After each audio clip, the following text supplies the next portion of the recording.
ஹல்லேலூயா. ஆண்டவராகிய இயேசு கிறிஸ்துவின் நாமத்தில் உங்களை எல்லாரையும் வரவேற்கிறேன். ஒரு வாரம் ஆண்டவர் நம்ம கூட இருந்தது, அதற்காக ஆண்டவருக்கு ஸ்தோத்திரம். ஆண்டவரின் கரம் நம்மளை தாங்கி நடத்தியது, அதற்காக ஆண்டவருக்கு ஸ்தோத்திரம். இன்னைக்கு ஆண்டவரின் பிரசனத்தில் வந்து ஆண்டவரின் செய்தி கேட்குவான். ஆண்டவர் நமக்கு உதவி செய்தது, அதற்காக ஆண்டவரை ஸ்தோத்திரம் பண்றோம். மோசேயின் பைபிள் ஸ்டடி நமக்கு கண்டினியூ பண்ணாம வாசிக்க வேண்டிய வேத பகுதி என்னாகமம் 10ஆம் அத்தியாயம் 35-36. என்னாகமம் 10ஆம் அத்தியாயம் 35-36. இந்த வசனத்தில் பார்த்தால் மோசஸ் சொல்றது, rise up Lord, may your enemies be scattered, may your foes flee before you. Whenever it came to rest, return, Lord, to the countless thousands of Israel. அந்த மோசே அந்த ஆண்டவரின் பிரசன்னத்தை குறித்து தான் சொல்றது. யாத்ராகமம் 10ஆம் அத்தியாயம் 15ஆம் வசனத்தில் பார்த்தால், 10ஆம் அத்தியாயம் 11ஆம் வசனத்தில் பார்த்தால், 2ஆம் வருஷம் 2ஆம் மாசம் 20ஆம் தேதி அவரு அங்கேன்னு புறப்பட்டது. அங்கே சீனாய் வனாந்தரத்தின்னு சீனாய் ஸ்தலத்தின்னு அவர் புறப்பட்டது. The cloud lifted, மேகம் வாசஸ்தலம் மேலே உயர்ந்தது. என்னைக்கு வர மேகம் அந்த வாசஸ்தலத்தில் கீழே இருந்தது, அந்த ஜனங்கள் இஸ்ராயல் மக்கள் அங்கேதான் இருந்தது. 11 மாசம் 5 நாள் அப்புறம் அந்த மேகம் வாசஸ்தலத்து மேலே உயர்ந்தது. அந்த மேகம் மேலே உயர்ந்த பார்த்தப்ப மோசாவுக்கு தெரியும், இனியும் இங்கேன்னு வேற ஒரு இடத்தில் போகணுமா. அந்த காரியம் தெரிஞ்சு அவரு வேற ஒரு இடத்து சீனாய் வனாந்தரத்தின்னு அவருடைய யாத்ரா, அவருடைய பிரயாணம் அவர் ஸ்டார்ட் பண்ணியது. 10ஆம் அத்தியாயம் 33ஆம் வசனம் வாசிச்சால் 3 நாள் தான் அவர் டிராவல் பண்ணியது. 3 நாள் அவர் டிராவல் பண்ணியது. 10ஆம் அத்தியாயம் 12ஆம் வசனத்தில் வாசிச்சால் நமக்கு தெரியும், சீனாய் வனாந்தரத்தின் அவர் பாரான் வனாந்தரத்தில் வந்தது. அவர் பாரான் வனாந்தரம் இப்பொழுது வனாந்தரத்தில் தான் இருக்குது. அவர் பாராய் வனாந்தரத்தில் வந்தது. அந்த ஸ்தலத்தில் அவர் வந்தப்போ அங்கே ஒரு முக்கியமான காரியம் நடந்தது. எந்த காரியம் நடந்ததுன்னு சொல்லியால் 10ஆம் அத்தியாயம் 29ஆம் வசனம் பார்த்தால், மோசையின் மச்சா அங்கே பார்க்கிறது.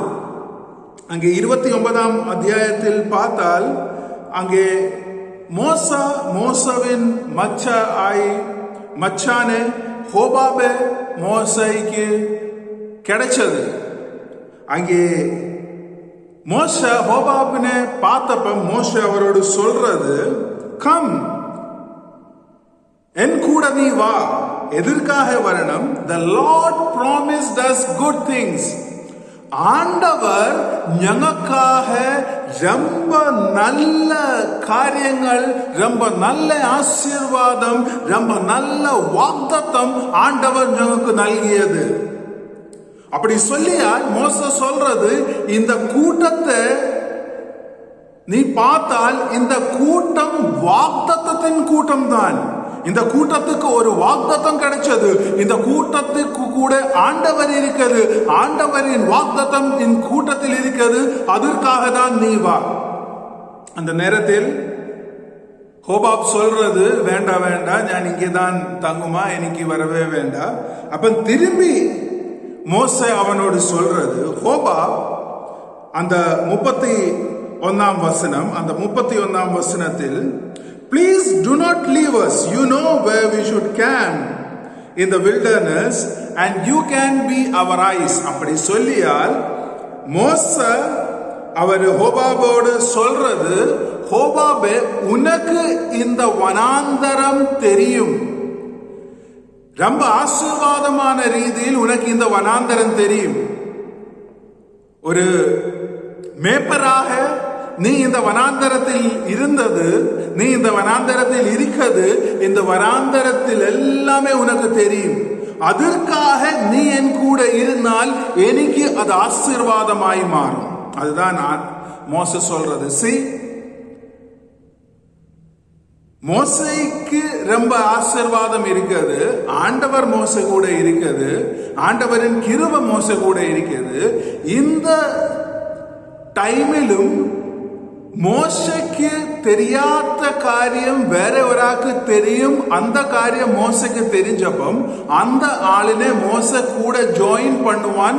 மோசே எஃபோர்ட் எடுக்கிறது. அதுதான் ஞான் மட்டுமே போதும், ஞான் சொல்ல காரியம் மட்டுமே நடக்கும், அப்படி கிடையாது. மோசே அங்கே பார்க்கும்போது மோசேக்கு தெரியும், இந்த இந்த இந்த மனுஷன் என் மச்சான் ஹோபாப், அவனு அநேக காரியங்கள் இந்த வனாந்தரத்தில் தெரியும். அதற்காக அவன் நம்ம கூட இருந்தால் அது இந்த கூட்டத்துக்கு, இஸ்ராயலுக்கு, எனக்கு ஒரு ஆசீர்வாதம். அந்த காரியம் தான் சொல்றது. அதற்கப்புறம் அவன் சொல்றது, you can be our eyes, ഞങ്ങളുടെ கண்களாய் உனக்கு மாறாமா.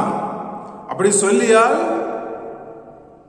எங்கே பிரச்சனை வரும், எங்கே ப்ராப்ளம் இருக்கிறது, எங்கே ஆசீர்வாதம் இருக்கிறது, அந்த காரியங்கள் எல்லாமே நீ எப்படி சொல்லுமா அந்த காரியம்தான். எப்படி நீ ரிப்போர்ட் பண்றது அந்த காரியம் மாதிரி தான் இங்கே காரியங்கள் எல்லாமே நடக்குமா. இங்கே வேலை எல்லாமே நம்மளுக்கு செய்யுமா, இங்கே பிரயாணம் எல்லாமே நம்மளுக்கு நடக்குமா. அதுதான். அதற்கப்புறம் மோசே சொல்றது, we shall share good things. ஆண்டவர் நமக்கு நல்ல ஆசீர்வாதத்தை தருந்த அந்த ஆசீர்வாதம் நமக்கு ஷேர் பண்ணாமா. ஆண்டவர் தருந்த ஆசீர்வாதம், ஆண்டவர் எனக்கு தருந்த ஆசீர்வாதம் என் பக்கத்தில் தான் வேணுமா, அது வேற யாருடைய வாழ்க்கையில் வேண்டாமா, அப்படி காரியம் அல்ல. ஆண்டவர் எந்த வாக்தத்தம் சொல்றது, ஆண்டவர் எந்த ஆசீர்வாதம் தருறது, ஆண்டவர் எந்த நல்ல காரியம் வாழ்க்கையில் தருது, அந்த நல்ல காரியம் ஷேர் பண்ணணும். அந்த காரியம் தான் மோசேயின் வாழ்க்கையில் நமக்கு தெரியும். முதல் அவர் ஹோபாபோடு சொல்றது, என் கூட நீ வந்தால் நீயும் ஒரு வாக்தத்தத்தின் மகனாய் மாறுமா. இப்படி என் கூட்டம் வாக்தத்தத்தின் கூட்டம் தான். எப்படி என் வாழ்க்கை வாக்தத்தத்தின் வாழ்க்கையாய் மாறியது, உன் வாழ்க்கையில் அப்படிதான் ஆகுமா. முதல். இரண்டாம் காரியம், கிடைக்கிற நல்ல ஆசீர்வாதம் எல்லாமே நமக்கு ஷேர் பண்ணாமா. நல்ல ஆசீர்வாதம் எல்லாமே நமக்கு ஷேர் பண்ணாமா. அந்த ஷேரிங் ஆட்டிடியூட் நமக்கு தெரியும். அந்த நியாயாதிபதிகள் 1 அத்தியாயம் 16 பார்த்தால், 4 அத்தியாயம் 11 பார்த்தால் நமக்கு தெரியும், ஹோபாப் இந்த வார்த்தை கேட்டு மோசே கூட தான் யாத்திரை பண்ணியது. அவர் மோசே கூட இருந்தது, மோசேயின் கண்ணாய் அவர் இருந்தது. மோசேக்கு ஒரு ஆசீர்வாதமான ஆளாய் அவன் அங்கே இருந்ததுன்னு நமக்கு தெரியும். வேற ஆள்கார் எல்லாமே என் கூட ஜாயின் பண்ணணும், என் கூட இருக்கணும், ஆசீர்வாதமான பிள்ளைகள் எல்லாமே என் கூடாரத்தில் இருக்கணும். அப்படி மோசே நினைச்சு ஹோபாபை இன்வைட் பண்ணியது. ஹோபாப் அங்கே கடந்து வந்தது, ஹோபாப் அங்கே இருந்தது, மோசேயின் வாழ்க்கையில் ஆசீர்வாதமாய் மாறியது. அந்த காரியம் தான் இங்கே முதல் நடக்கிறது. ஆண்டவரின் கிருபை அவர் கூட இருந்தது. ஆண்டவரின் மேகம் எப்பம் உயர்ந்தது அவர் அங்கே போயது, எப்பம் இருந்தது அவர் அங்கேதான் இருந்தது. அப்படி நடந்தால் கூட என்னாகமம் 11 அத்தியாயம் வாசிச்சால் அங்கே நமக்கு தெரியும் ஒரு முறுமுறுப்பு அங்கே இருந்தது. மோசேக்கு அங்கே ஒரு எதிர்ப்பு இருந்தது. ஆண்டவரை எதிராக சொல்ற ஒரு காரியம் அங்கே இருக்குது.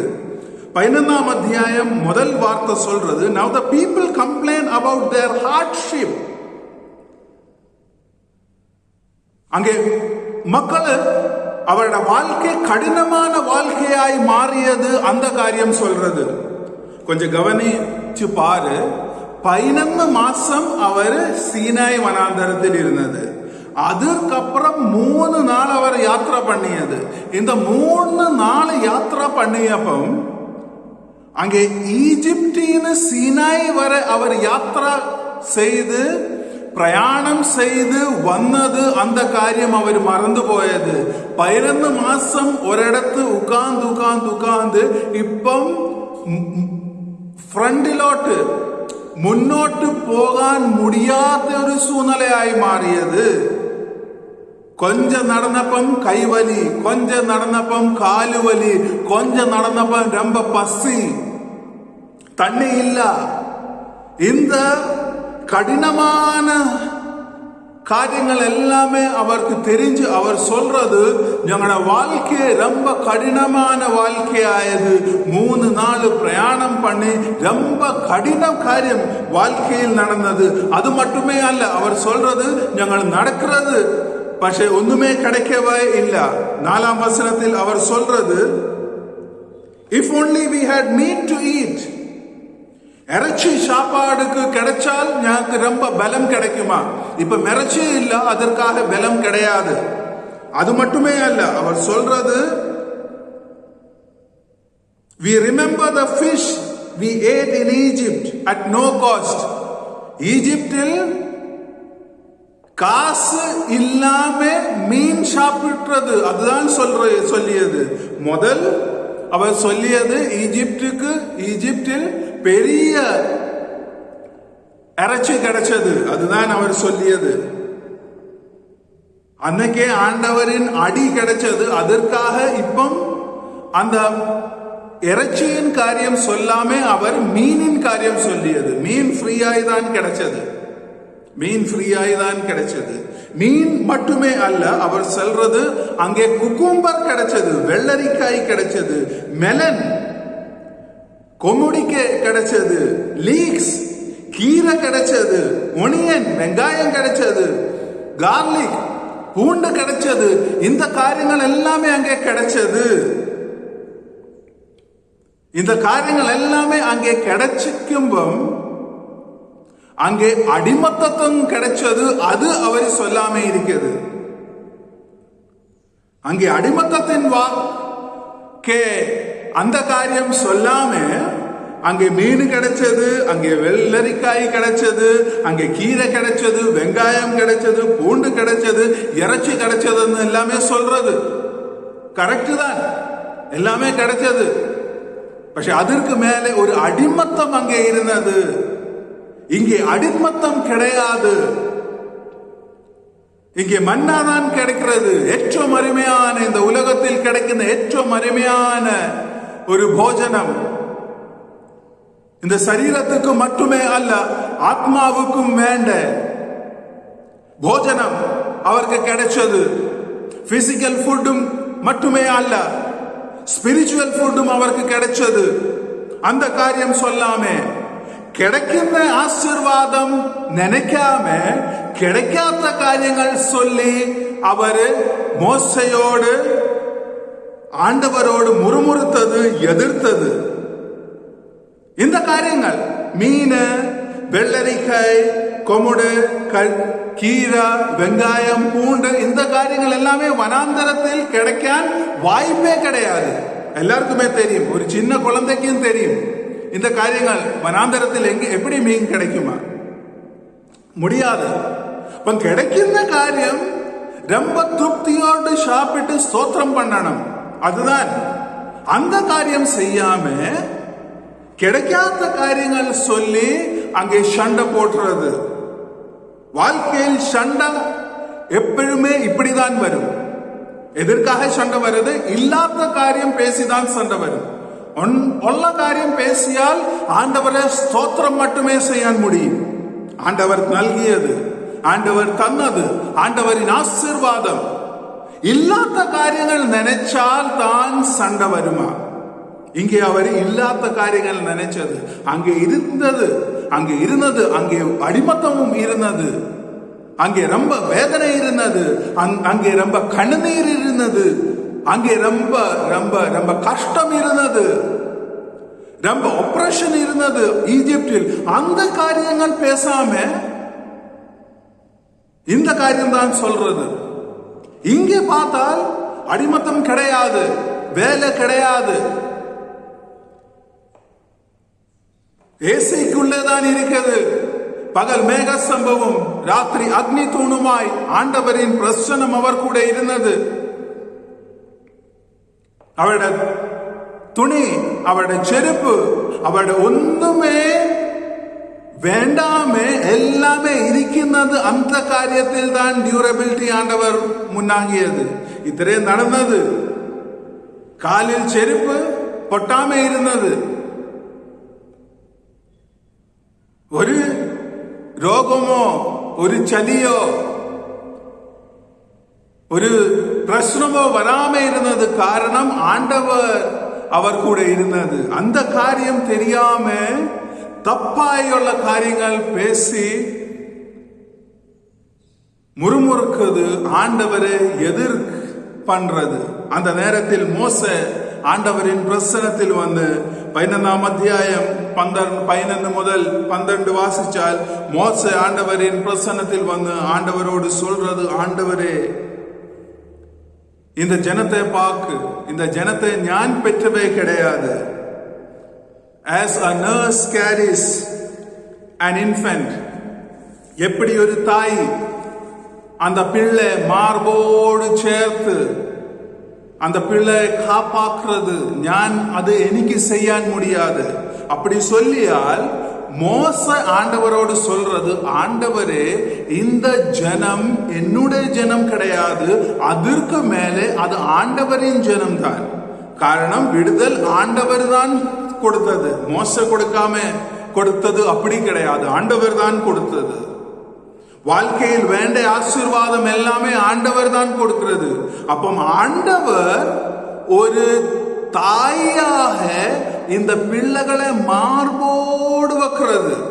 அந்த நேரத்தில் ஒரு பிள்ளையை பார்த்து அந்த தாய் மார்போடு வச்சு அந்த தாய் பிள்ளைக்கு பால் கொடுக்கும்போது அந்த பிள்ளை தெரியாம சிலப்பம் அந்த தாயின் பால் குடிச்சு அந்த பாலுக்கு கடி கொடுக்குமா.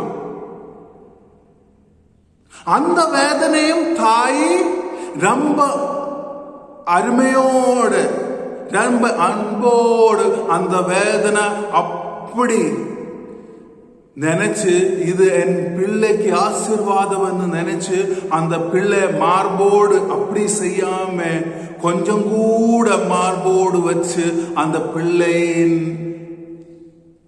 வாழ்க்கையில் அன்பின் மேல் அன்பு கொடுக்கிற ஒரு தாயை குறிச்சுதான் மோசே இங்கே ஆண்டவரோடு சொல்றது, ஆண்டவர் நீதான் ஒரு தாய், ஆண்டவர் நீதான் ஒரு தகப்பன். அப்படி இருந்தால் கூட இந்த பாரம் எனக்கு பெரிய பாரமாய் மாறியது.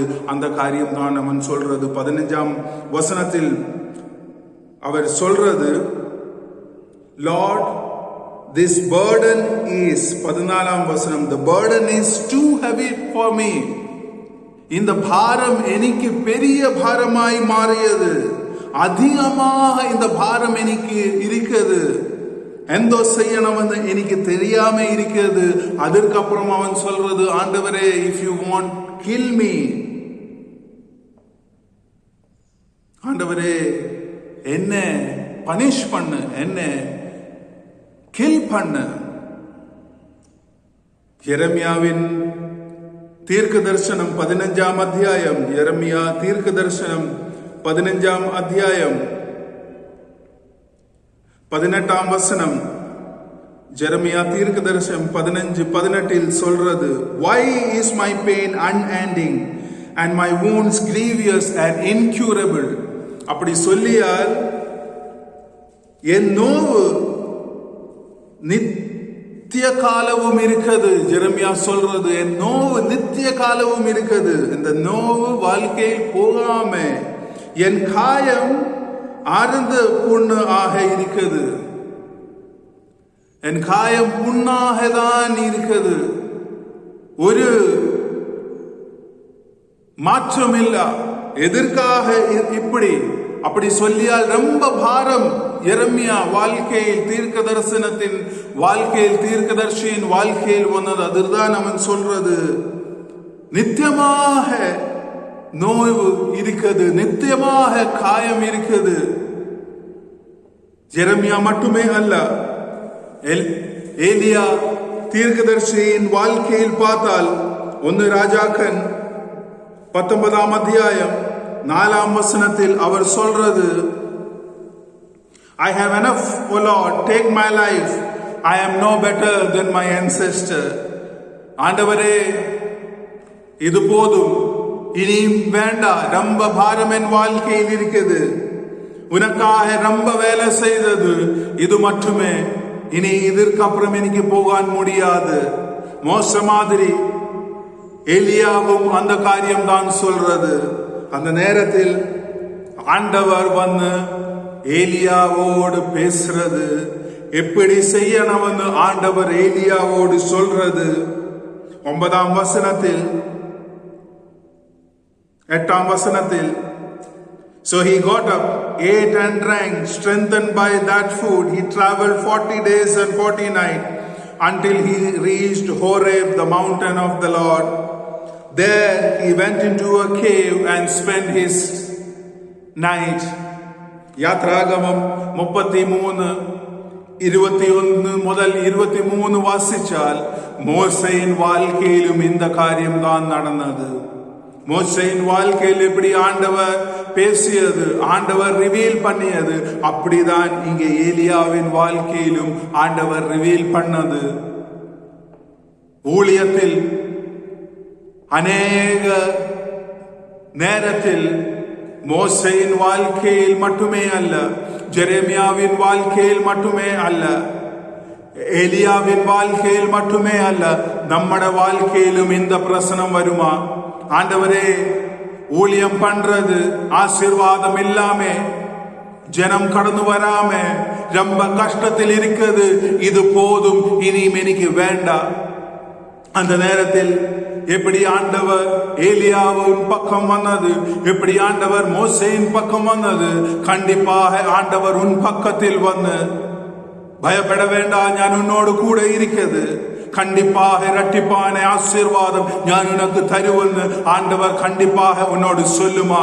எப்படி ஏலியாவோடு சொல்லியது, எப்படி மோசேயோடு சொல்லியது, அந்த ஏலியாவின் தேவன், மோசேயின் தேவன் ஆண்டவர் கண்டிப்பாக உன்னோடு பேசி உன்னுடைய ஊழியம் ஆசீர்வாதத்தின் ஊழியமாக்கி கண்டிப்பாக ஆண்டவர் தருமா? இங்கே மோசே சொல்றது, ஆண்டவர் போதும், இதுதான் ஆண்டவர், எனக்கு இனி ஒண்ணுமே வேண்டாம், இது போதும் ஆண்டவரே, இது போதும் ஆண்டவரே. ஆண்டவர் மோசே ஆண்டவரோடு சொல்றது, ஆண்டவரே, என் பாரம் ரொம்ப பாரமாய் மாறியது, ஆண்டவரே, என் கவலை ரொம்ப கவலையாய் மாறியது. அந்த நேரத்தில் ஆண்டவர் அங்கே வந்து மோசையோடு சொல்றது, மோசே, 70 எல்டர்ஸ், 70 மூப்பரை நீ இங்கே கொண்டு வா. I will come down. ഞാൻ மேலே கீழே வருமா? ஆண்டவர் மேலே கீழே வருது. அதற்காக 18ஆம் வசனத்தில் சொல்றது, consecrate yourself. உன்னை பரிசுத்தம் பண்ணு, ஜனத்தை பரிசுத்தம் பண்ணு. ஆண்டவர் சொல்றது, ஞான் இங்கே வருமா? அதற்காக பரிசுத்தம் வேண்டுமா? ஆண்டவர் முறுமுறுப்பு பார்க்காம, எதிர்பார்க்காம, ஒரு தாயாக ஆண்டவர் அங்கே கடந்து வந்து, ஒரு தகர்ப்பனாக கடந்து வந்து ஆண்டவர் சொல்றது, கான்சிக்ரேட் யுவர் செல்ஃப், பரிசுத்தமாக்கு, எல்லாமே ரெடி பண்ணு. அப்படி சொல்லி ஆண்டவர் அங்கே வருது. அப்ப ஆண்டவரோடு மோசே சொல்றது 21ஆம் வசனத்தில், God, the need is so big. பெரிய தேவைகள் எப்படி செய்ய முடியும்? ஆண்டவர் 23ஆம் வசனத்தில் சொல்றது, is the arm of the Lord too short? Is Lord's arm too short? ஆண்டவரின் கரம் குறுகியது. மோசே, உனக்கு தெரியாது, உனக்கு கண்டிப்பாக தெரியும். மோசே மட்டுமே அல்ல, இந்த வசனம் ஆண்டவர் மோசையோடு சொல்ற இந்த வசனம் அநேக வருஷம் அப்புறம் ஏலியாவு தீர்க்கதரிசியோடு ஆண்டவர் இந்த வசனம் சொல்லியது. ஏலியாவு தீர்க்கதரிசி 55ஆம் அத்தியாயம் 8-9, For my thoughts are not your thoughts, neither are your ways my ways, declares the Lord. As the heavens are higher than the earth, so are my ways higher than yours, and my thoughts better than your thoughts. ஆண்டவர் சொல்றது, மோச எனக்கு எப்படி செய்யணும்னு எனக்கு தெரியும், நான் அப்படிதான் செய்யும். அதற்கப்புறம் 25-24 வசனத்தில் பார்த்தால் அந்த 70 மூப்பர்மார் அங்கே கடந்து வந்தது. ஆண்டவரின் தூவாவி அவர் மேல வந்தது. அவர் எல்லாமே தீர்க்க தரிசனம் சொல்றது. இங்கே பாரு, 12ஆம் அத்தியாயம் ஒரு முறுமுறுப்பின் அத்தியாயம், 12ஆம் அத்தியாயம் ஒரு சண்டையின் அத்தியாயம், 11ஆம் அத்தியாயம் ஒரு எதிரின் அத்தியாயம். அந்த எதிரின் மேலே ஆண்டவரின் தூவாவி அங்கே கடந்து வந்தது. அந்த 70 மூப்பர்மார் அவர் தீர்க்க தரிசன வார்த்தைகள் சொல்றது. அவர் மட்டுமே அல்ல, 26ஆம் வசனத்தில் பார்த்தால் எல்தாதும் மீதாதும் அவர் அங்கே இல்ல, அவர் கேம்புக்குள்ளே இருக்கிறது. கேம்புக்குள்ளே இருந்து அவர் தீர்க்க தரிசனம் சொல்றது. இங்கே 68 மூப்பர்மார் மட்டுமே இருந்தாலும் 2 மூப்பர்மார் அங்கே இருக்கிறது. அவரும் அங்கே தீர்க்க தரிசனம் சொல்றது. யோசுவா வந்து மோசையோடு சொல்றது, மோசே நீ இங்கேதான் இருக்கும், உனக்கு தெரியாது அங்கே பாளையத்துக்கு உள்ளே எல்தாதும் மீதாதும் அவர் தீர்க்க தரிசனம் சொல்றது, இப்படி செய்யக்கூடாதுன்னு நீ சொல்லு. மோச சொல்றது எல்தாதும் மீதாதும் மட்டுமே அல்ல, 29ஆம் வசனத்தில் மோச சொல்றது, இங்கே இருக்கின்ற எல்லா மக்களும் தீர்க்க தரிசனம் சொல்லணுமா, இங்கே இருக்கின்ற எல்லா மக்களும் ஊழியம் பண்ணணுமா, இங்கே இருக்கின்ற எல்லா மக்களும் ஆண்டவரே ஸ்தோத்திரம் பண்ணணுமா. எல்லாரும் அப்படி செய்தால் எனக்கு பெரிய பெரிய பெரிய பெரிய அதிகமாக சந்தோஷம் என் வாழ்க்கையில் கிடைக்கும்னு மோச சொல்றது. மோசைக்கு கிடைச்ச ஆசீர்வாதம் மோசைக்கு மட்டுமே அல்ல, எல்லாருக்கும் கிடைக்கணும். அப்படி ஒரு தரிசனம் மோசைக்கு இருந்தது. 31ஆம் வசனம் பார்த்தால் அங்கே ஒரு பெரிய காற்று வந்தது. காற்றுக்கு உள்ளே காடப்பக்ஷி இருந்தது. 32ஆம் வசனம் வாசிச்சால் முழு தினமும் முழு ராத்திரியும் ஆள்காருக்கு வேண்ட ஆசீர்வாதம் அவருக்கு கிடைச்சது. 33ஆம் வசனம் பார்த்தால் இந்த ஆசீர்வாதம் சாப்பிடாம ஆண்டவரின் கோபம் அங்கே வந்தது. எதற்காக வந்தது? ஆண்டவர் அங்கே வருந்தேன்னு முன்னாடி சொல்லியது, கான்சிக்ரேட் யுவர் செல்ஃப், பரிசுத்தப்படணும். அந்த நேரத்திலும் பரிசுத்தம் பெறாம ஆண்டவரின் பிரசன்னத்தில் வந்தது. அதுதான் ஆண்டவர் எல்லாமே ஒரு தாய் மாதிரி ஆண்டவர் எல்லாமே மறந்தது. அந்த நேரத்திலும் இந்த ஜனம் மறக்காம அந்த முறுமுறுப்பு அவருக்குள்ளே இருந்தது, அந்த எதிர் அவர் உள்ளே இருந்தது. அதற்காக தான் ஆண்டவர் அங்கே ஒரு பிளேக் வந்தது, ரொம்ப பிரசனம் அங்கே வந்தது. இங்கே பார்த்தால் 15ஆம் அத்தியாயம் 24 முதல் 30ஆம் வசனத்தை வாசிச்சால் அந்த 70 மூப்பன்மார் மேலே ஆண்டவரின் ரூவா வந்தது, ஆண்டவரின் ஆவி வந்தது, ஹீப்ரு ரூவா.